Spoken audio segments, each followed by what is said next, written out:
Ms. Meeks, her administrative staff, the Beach Park educators, and of course, our learners.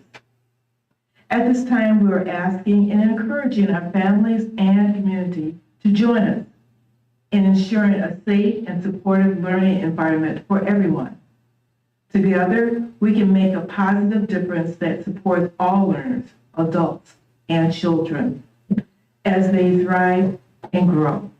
Please know that we are grateful for the opportunity to serve our community. We ask for your patience and grace as we work to ensure a better future for everyone. Thank you. Now I turn it over to Dr. Wilcox. Thank you, Ms. White. I'd like to invite Ms. Stephanie Meek and Mr. Chris Anderson up to share their school improvement plans with the board. We must get them board approved due to their designation by the state as comprehensive. So they're going to report out specifically on their goals and what they're going to work on in the comprehensive designation for next school year. Ms. Meek and Mr. Anderson, the floor is yours. So as she brings that up, the first thing we would talk about is the process that we had to follow in order to write our school improvement plan. So as you know, typically our school improvement plans are approved at the October board meeting. However, the designation of comprehensive accelerates that process to ensure things that we were already doing, but to ensure that we are gathering evidence based on input from staff, input from community members, and then additional input from the Board of Education. So this information, we followed multiple different steps in order to gather that information together. The first thing we had to do was complete what's called the IQFSR. It's the Illinois Quality Framework. It's a really lengthy document, like somewhere around 35-ish pages. We had to go through that with staff, get their input, and then review that together, and then review that with our leadership teams. That information was then paired with additional information that we received from our staff in order to ensure, yeah, that's the right one, you got it.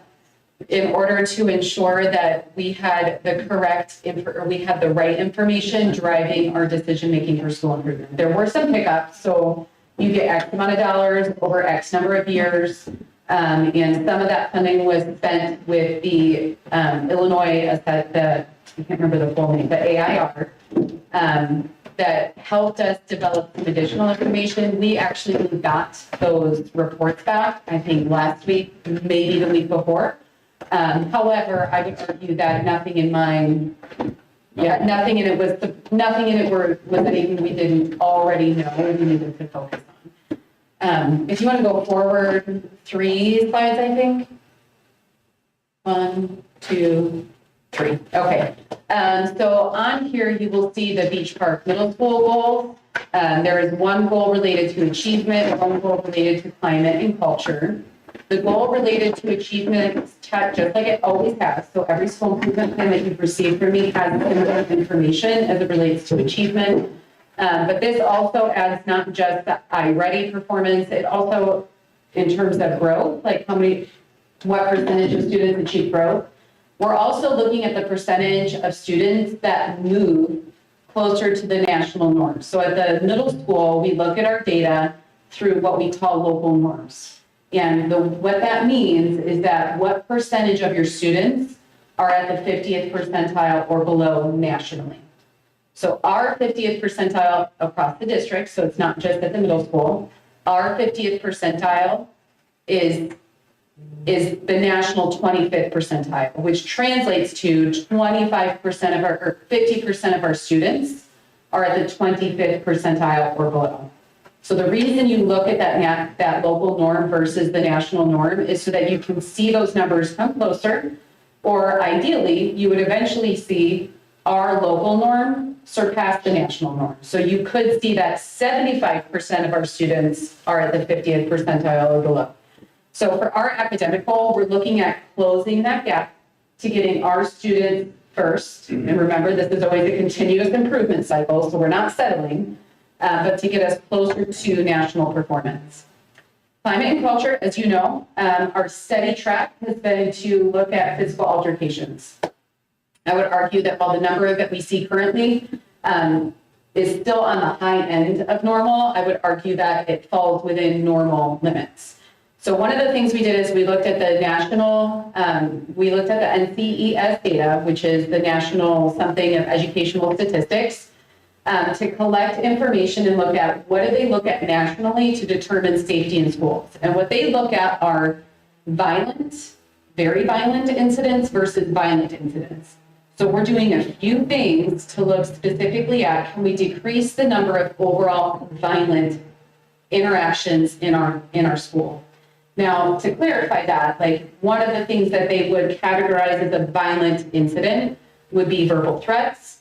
It would also include one-sided attacks. And that means like a kid going up to another kid and hitting them and the other kid not exchanging them. We did actually see a lot more of those events over the numbers where kids exchanged, which means kids are hearing us when we say like, hey, if you don't respond, you're getting zero consequences. We've had more of those instances where at most the kid pushed the other kid off or something of that nature, which I would argue is a normal response. So we're going to look at overall those physical or those violent events and look at that as our measure moving forward. So even without focusing on that heavily, we've seen a 10% overall reduction in those violent events. We're going to do a few things, which we'll talk about in the next slide, to make sure that we're all on the same page as we're developing those definitions.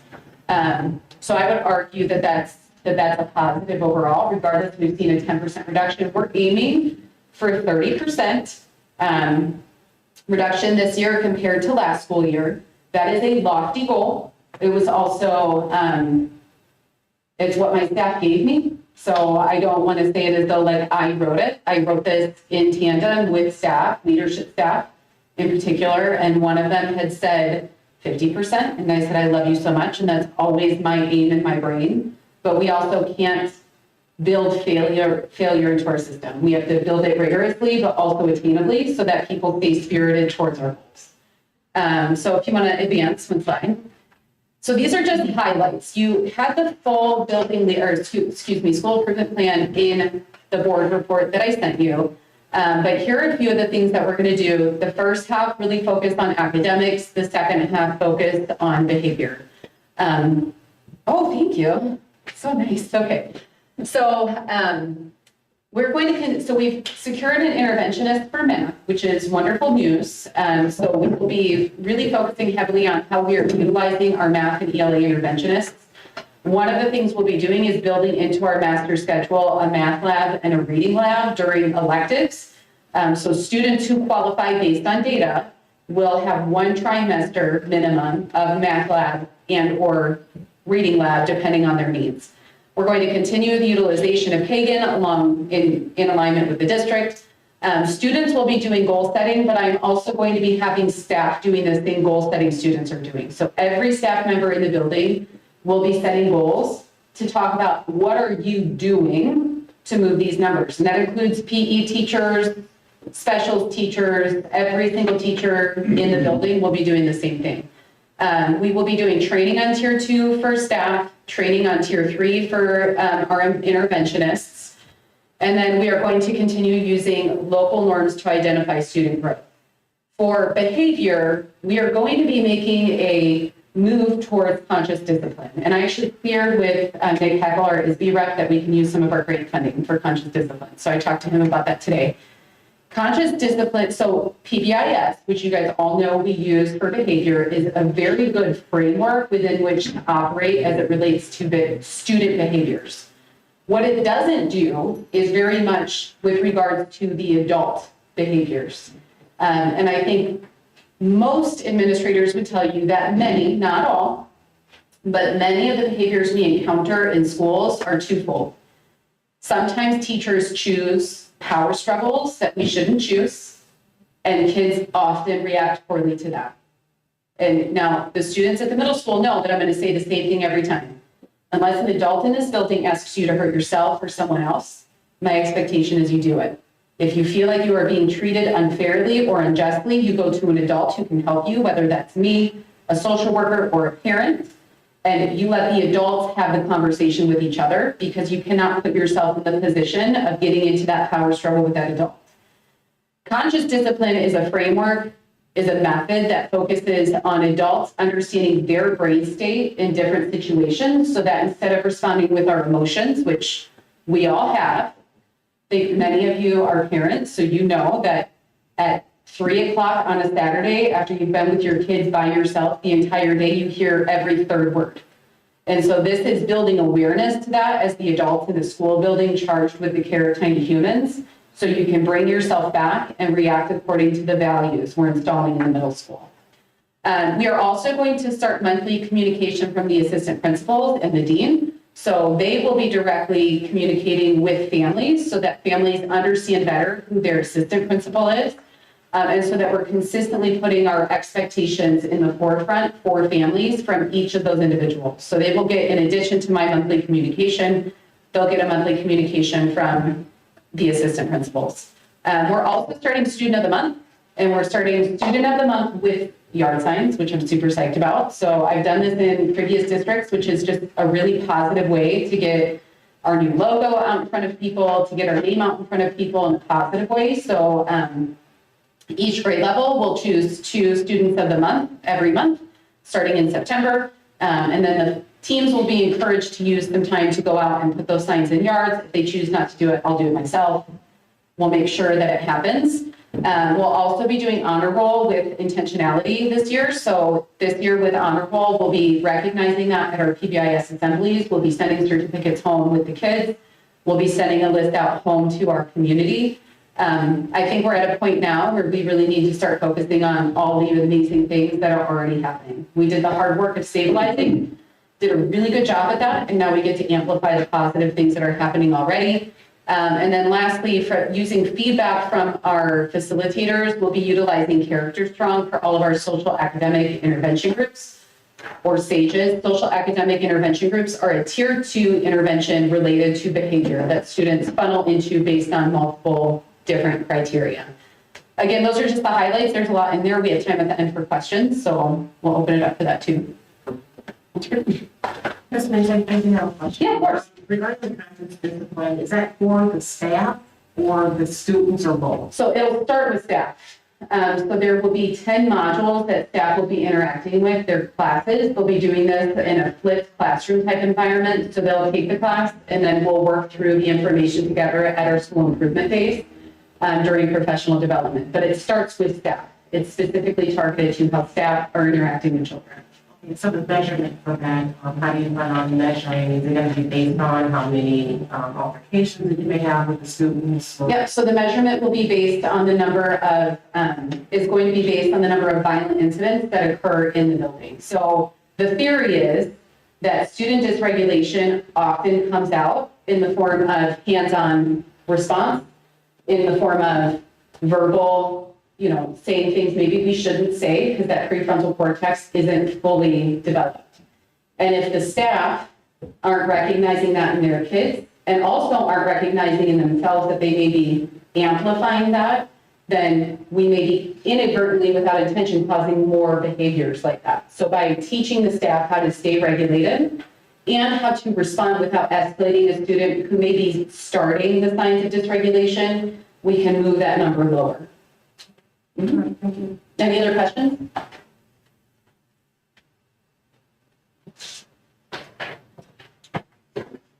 All right, so for how we have the goals, we used a lot of the, Stephanie and I did a lot of these things together as far as she came over actually to join one of our BLT meetings to be able to help facilitate that conversation, just to try to see what the current situation was, to get more feedback from the staff, because we also had, they did the survey as well.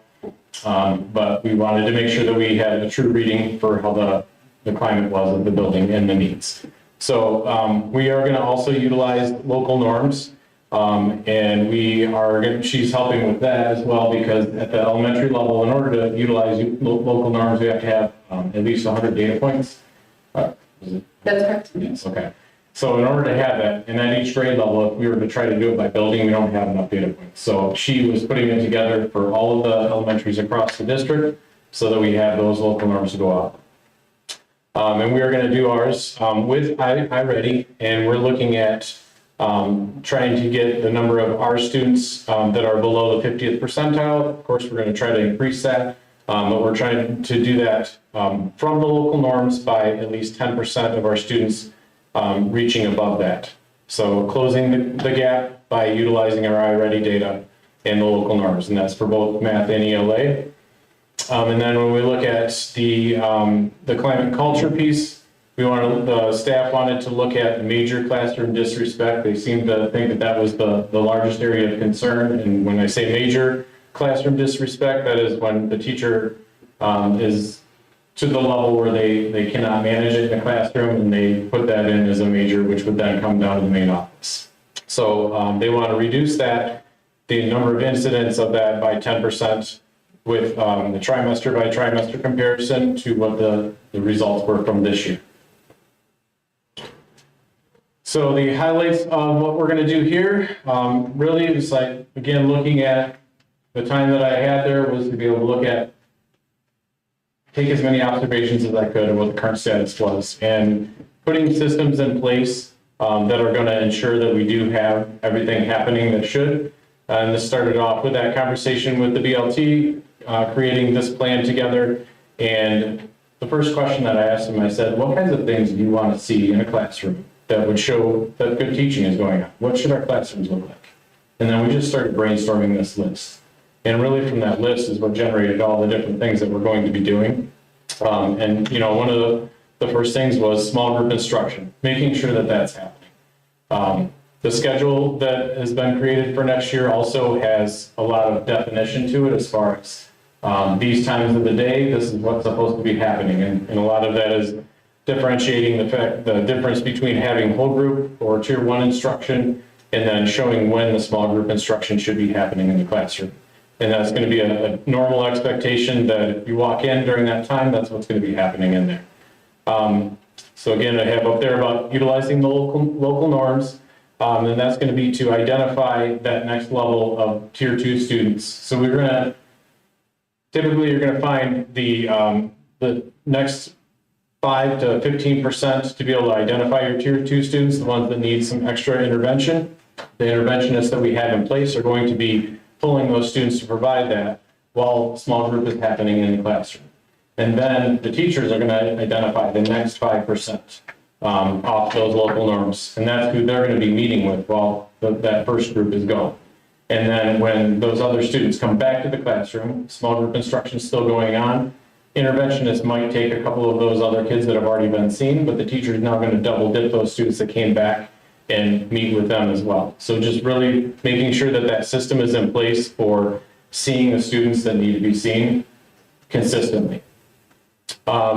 But that progress monitoring is going to happen with those groups that have been identified, and the teacher is going to start utilizing data collection for them that they're going to bring to PLCs.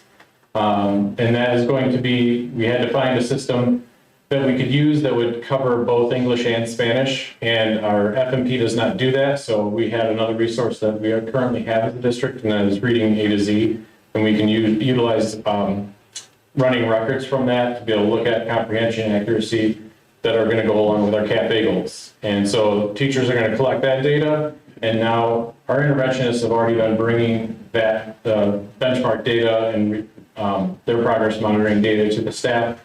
When they come to the grade level meetings, now the teachers are going to have the other side of that, of what it looks like in their classroom. So we can have much more discussion on progress of the student from both sides. I'm going to collect walkthrough data with specific look-fors. We talked about this as a staff, like again, that what the board looked like after all of that brainstorming of things that we want to see in a classroom. They're going to know what is expected if I come through and I'm collecting data, or if anyone else is coming through collecting data. And that is going to be reported to them monthly at our SIP presentations. So they're going to get monthly feedback, and then BLT is also going to have regular discussions about that, where they can continue to push that through, because collectively we know that we have to hold each other accountable, and it can't just be from one place. So as a team, we're going to do that. And then going into the SEL part of that, We're going to make sure that the beginning of this year starts off front loading with all of those PBIS tools and expectations for staff and students. It is the common thing that we do anyway. However, there are some additional tools that we talked about as a PBIS team at the end of the year that we want to make sure are being utilized with all staff, and making sure that we reteach. I think a lot of times we see things and it's a very short, we don't take the opportunity necessarily to reteach the students what they need so that they don't just keep repeating what they're doing, they don't know what they're doing. And then finally, we're going to embed daily writing prompt extensions of the SEL program. So second step has daily writing prompts that have not been utilized in the past simply because there wasn't time. We're going to end our day with just 10 minutes of that every single day, which also will allow for the other piece that you were aware of, pause being part of the day. It's now going to be at the very end of the day, so it's not interfering with anything else. And teacher can have a small group and reflect on those behaviors with their students while the rest of the class is actually writing on their SEL components. Does anyone have any questions for me? Okay, thank you. Thank you. All right. You guys have a second presentation in your information there, and I'm going to talk through our goal areas that are aligned to the priority areas and what action we're going to do as a district strategic plan. Ms. Meek, do you still have the clicker? Oh, my goodness. Can I have that? Yeah.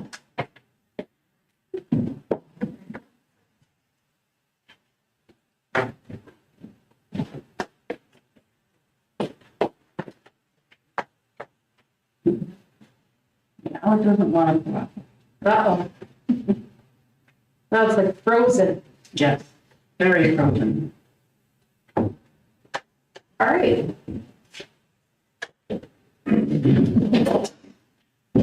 Board, I'm going to go through without it being up on the board. Is everybody okay with that, since you have it in front of you?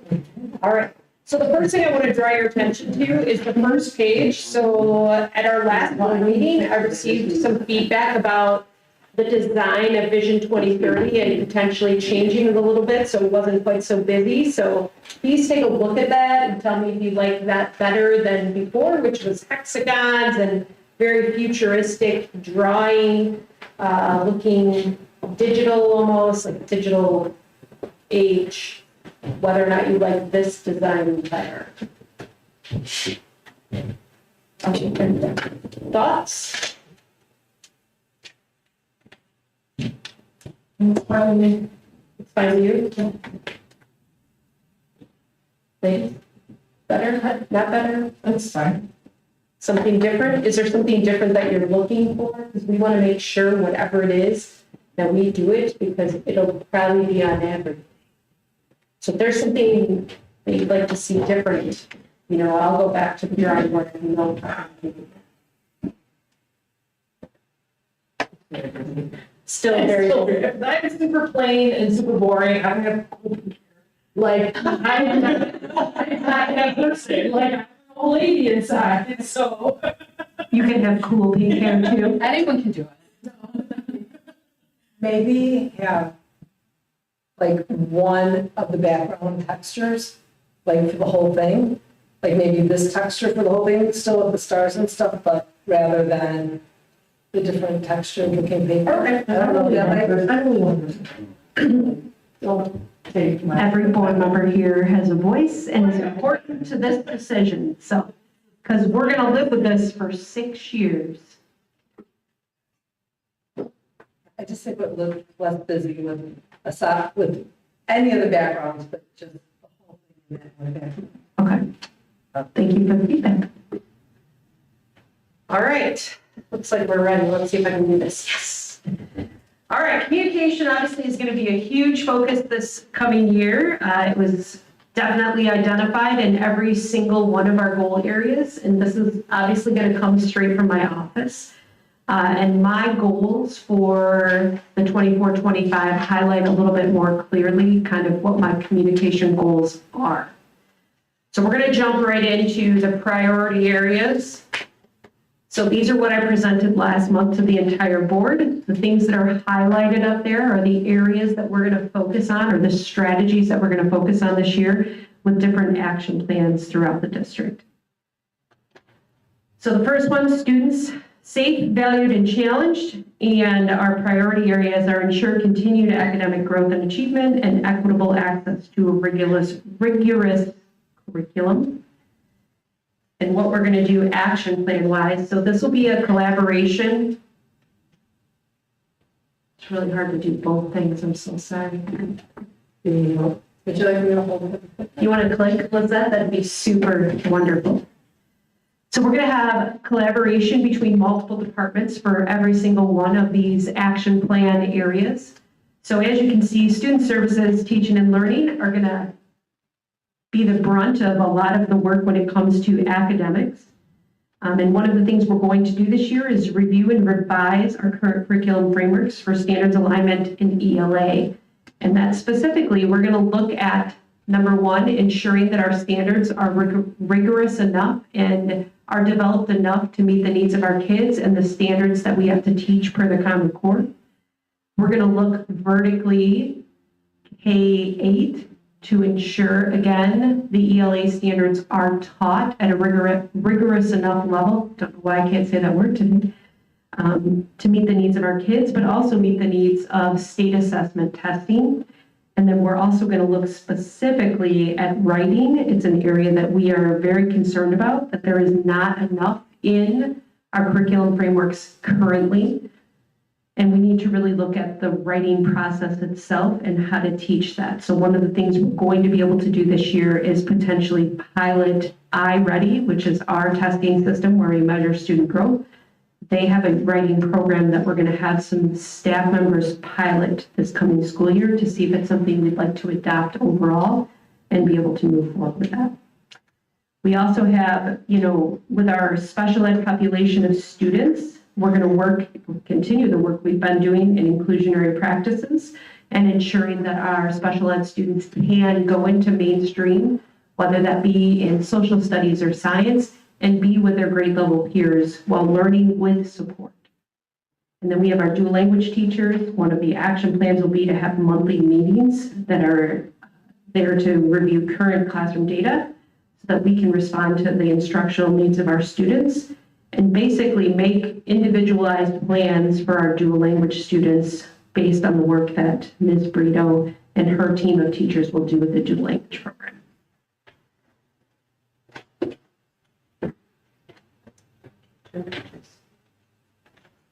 The next area is families, respected and included, and the priority areas provide families with tools, resources, and relevant information to partner in their child's progress. So again, collaboration of departments. Our student services department will work collaboratively to implement the following action plan. So develop and deliver a survey to families on needs, supports, and services desired. So we'll deliver a survey to families and figure out what do they need specifically from the district to feel supported and feel like they have the tools they need to help their students at home or find the supports that they need within the community. We're going to develop a parent resource toolbox that easily the community can access. And one of the things we will do is have events so that parents will have resources, potentially doing small group instruction at family events, and then using the survey data information that we have to develop an action plan of what we need to provide in the community so that parents feel that they have the resources they need in order to assist or become involved in the education of their child. And then we have established a dual language parent advisory committee. So some of you might say we already have BPAC. Well, BPAC is meant for everyone. And specifically, we want to target our dual language parents. So there will be a committee that's brought together under the leadership of Ms. Brito to determine what we need to do for the dual language program moving forward. The next area is staff, safe, respected, diverse, and engaged.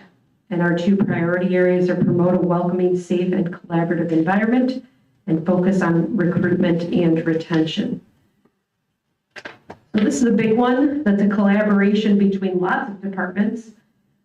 Our student services department, our human resource department, and even a little bit our curriculum department will help support this. So we're doing implementation and targeted recruitment and retention practices. So this will be heavily on our HR department, ensuring that we're at career fairs, ensuring that we have resources available when we're at career fairs, bringing actual staff with us from the district who can talk up the district and their experience working here. We're going to conduct regular employee engagement surveys, meaning people that already work here, we're going to survey them. Why do you stay here? Why do you work here? What do you like? What do you don't like? What needs to be improved? Things like that. Create a superintendent stakeholder advisory team. So this would be used also to help with our action plan for communication and having them create an action plan of what the community wants as far as communication goes. Provide high engagement and cooperative learning strategies for professional development for all K-8 staff. And that's something we're doing at our September Institute Day. Develop a comprehensive mentoring program for new teachers. So we're completely revamping our new teacher mentoring program. And it will be run by 2 of our instructional coaches in the coming school year. And it will be used to hopefully retrain and provide leadership opportunity for our very experienced staff to have a positive impact on new staff and moving forward retaining staff. And then enhance Beach Park District 3's teaching talent pool by attracting and retaining experienced and diverse educators. This is a big one for us. Obviously, we'd love to have people that match our students in general, and retaining and attracting them is the main purpose for going to recruitment fairs and ensuring that we have access to talented educators and want to attract them to our district specifically. For the community, we have engaged partners and supportive. And our priority area is increased partnerships to provide students with authentic learning experiences and service learning opportunities. Our student services department is going to create an outreach committee to explore opportunities for students to promote learning experiences in our community.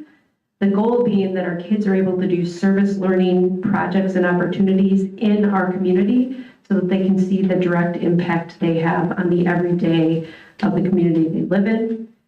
And then part of that again is creating a superintendent advisory committee so that people in the community, students and parents feel like they have a voice in planning for the future of the district.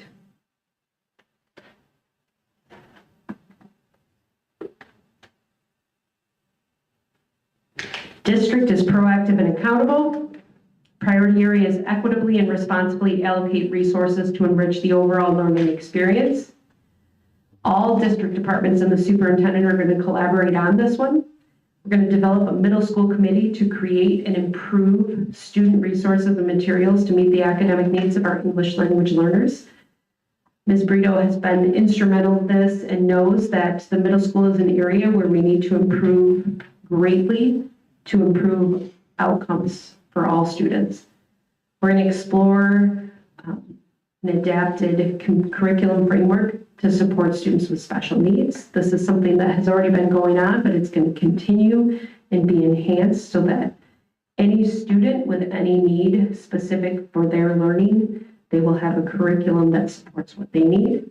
We're going to align the ELA curriculum frameworks vertically across all grade levels. That's work that we're going to do in every building. And again, that superintendent advisory committee, that parents, students, and community members feel like they have a voice in planning for the future. District, proactive and accountable.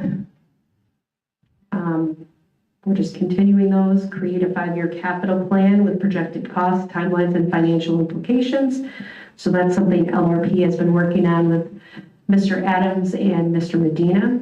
It's so that we don't have surprises, hopefully, and things that have to be repaired, and we're projecting what it will cost to repair things over time in a 5-year plan. Mr. Adams is working on a communication for how we can share with the public the finances of the district through a dashboard. So that's something that's in the works and will be part of action plans for this coming school year. And then we're going to form a committee consisting of teacher, technologists, and staff at each building to pilot some new instructional technology, something that we discussed tonight at our finance committee meeting. One of the things that's going away is Google is doing away with CAST. So we have to be able to update what our teachers utilize to project in their classroom and do interactive technology. On this slide, it just kind of highlights the estimated cost of the year 1 action plans for the district. And we tried to indicate whether local funds would be used or grant funding would be used. There are some things on this list. I'm going to specifically talk about a cohesive communication system at $400,000, an instructional classroom technology pilot program.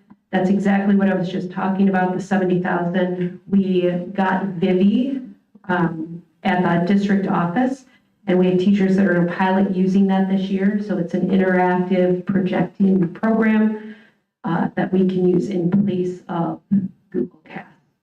And then the cohesive communication system, this is something the board has already approved. It was for when we started with the work on the preschool. Mr. Keith asked that the board consider the fact that we should have a cohesive communication system where we can contact any building at any time. So that's something we're working on transferring from building to building, and it's something the board has already approved. We just included it in the overall cost for this coming school year because the work for that will be completed.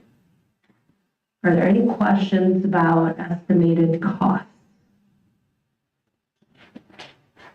You listed as like across the district, like the technology pilot program, $70,000, that's for the entire all Correct. buildings. Yep, And is that just the piloting of it? Or just the piloting of it. like once, if we decide to go with that system, then there'll be any added costs? Correct, but it won't be for year 1. Year 1, we're just piloting and see if that's what we want to utilize. It's a great question. Yeah, there are tons of options, I'll be honest. The other options are purchasing things like smart boards for every classroom, which are extremely pricey and not necessarily good over time. I believe they have something called Promethean boards, which are very similar to team boards. So this is an option that could last a long time. Any other questions? All right. Last things on my superintendent's report. Our back to school bash. I'm in the planning stages. I'm working with our community districts as well. So Winthrop Harbor, Design 6 and Design 126. My goal is to join our districts into one large community event. I'm working with an intern currently who decided she wants to get her superintendent endorsement, and she's here tonight from Zion 126. She is working on her superintendent endorsement and has to do hours, clinical hours, so to speak. So I'm trying to help fulfill her need for K-8. So she is working with me. We met today, and we're going to meet again once a week for a while until she gets sick of me. I'm meeting with all the superintendents for each of those districts next week to determine a date and our joint meetings for board meetings for next year. I'll have more to report, hopefully, at our next board meeting, and I may even have an update at our special board meeting next week for our board retreat. I plan to have the August date for the back to school bash as soon as possible, hopefully as early as next week. Last but not least, we do have our board retreat next week, Monday from 12:30 to 4:30. I believe that there is an agenda that was given to each of you. It was also linked And then we will be doing the ribbon cutting ceremony at our preschool at 5 p.m. and hope to see each one of you there. And that is all I have for my superintendent's report. Thank you, Dr. Wilcox. Do I have a motion to approve the agenda? So moved. Second. Roll call. Kelly Roper. Aye.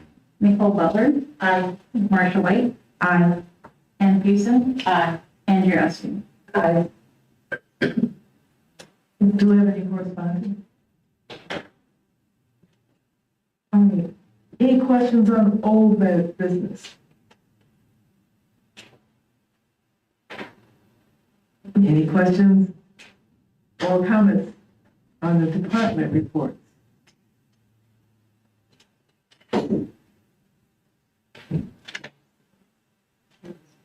I'm sorry.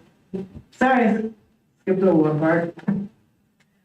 Long range planning committee. Yeah, long range planning committee met last week and we met at the preschool to just do a final walkthrough. It's looking wonderful. I'm super excited for you guys to all see it next week. So that's probably about all that we talked about at the meeting. Thank you. Yep. Finance committee. Good evening, everyone. Finance committee met at 5:30 today. We talked about the preschool update and the CEDAW. My understanding is that there will be a meeting and regarding the tuition reset for CEDAW and more to follow on that because they were kind of restructuring how CEDAW is going to be funded. So I believe Ms. Frank will be attending that meeting. So we're following that. We discussed 3 contracts: the transportation contract, food service contract, maintenance contract. We approved the recommendations from the board on that particular on those particular contracts. We also talked about the estimated costs for the strategic planning. And we got better clarification that most of the estimated costs, as you guys saw, has already been budgeted for. We approved the monthly finance bills and approved the treasurer's report, and that was all I have, subject to any questions. Any questions?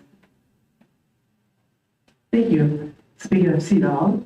And Piggyback off of that. We did meet Wednesday, June 5th for CEDAW Governing Board.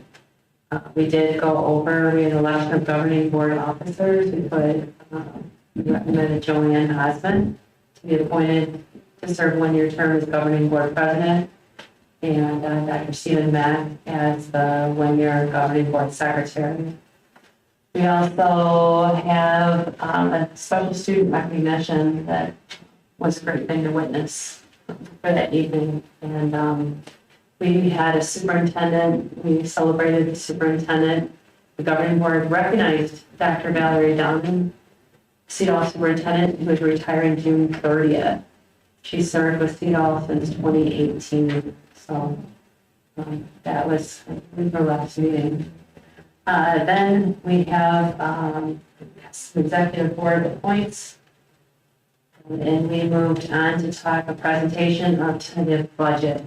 So we went over that, and the executive board unanimously had recommended that the governing board approve the tentative budget with recommendations, and then there was a series of those.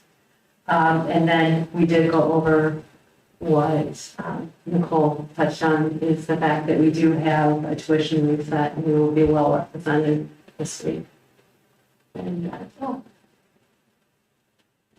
thank you. Jumping down to, do we have any questions or comments? Do I have a motion to adjourn to closed session? So moved. Second. Roll call? Nicole Butler. Aye. Andrew Esty. Aye. Kelly Roper. Aye. Ann Pearson. Marsha White. Aye. All right, we are adjourning to closed session.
Here, everybody, we're good? Yeah. Okay. Do you have a motion to approve the consent agenda?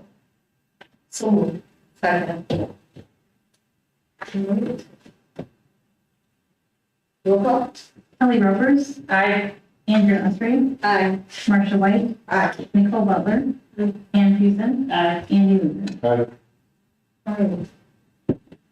Do I have a motion for the approval of the Beach Park Middle School and Powell Elementary School improvement plans? So moved. Second. Roll call? Andy Luther.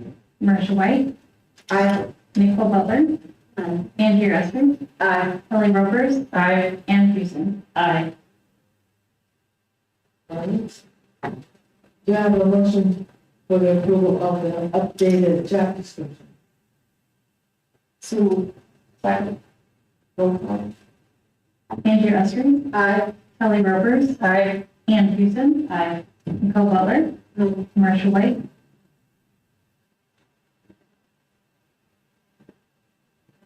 Marcia White. Oh, aye. Andy Luther. Yes, Yes.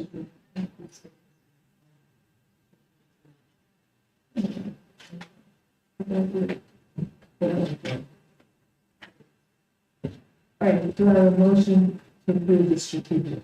Oh, yeah. Actually. So, wait.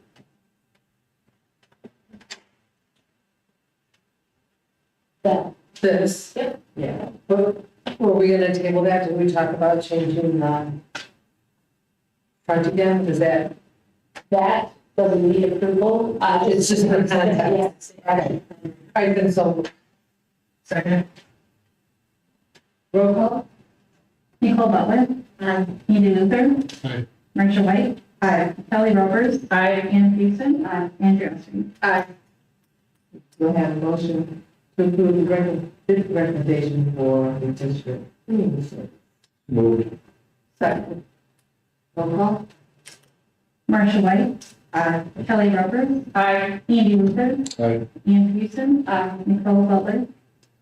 Andrea Osprey. Aye. Do I have a motion to approve the bid recommendation for transportation service? Moved. Second. Roll call? Andrea Osprey. Aye. Nicole Butler. Andy Luther. Aye. Kelly Rovers. Ann Fusen. Marcia White. Aye. Do I have a motion to approve the RFP recommendation for food service? Moved. Second. Roll call? Kelly Rovers. Andy Luther. Aye. Marcia White. Aye. Ann Fusen. Andrea Osprey. Aye. Nicole Butler. Do I have a motion for the approval of the 24-25 student?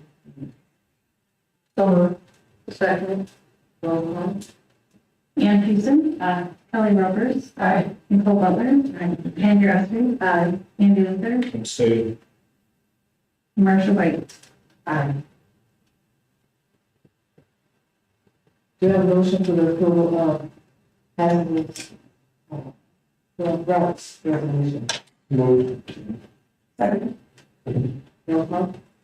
Nicole Butler. Andy Luther. Aye. Ann Fusen. Kelly Rovers. Marcia White. Andrea Osprey. Aye. Okay, here's the hard one. Do I have a motion for adjournment for meeting? So moved. Second. Roll call? Andrea Osprey. Aye. Kelly Rovers. Marcia White. Aye. Ann Fusen. Nicole Butler. Andy Luther. Aye. Good. And we won't be here until August. We'll be meeting next Monday, July, or June 17th. We can't. Are we not- July meeting. Did you?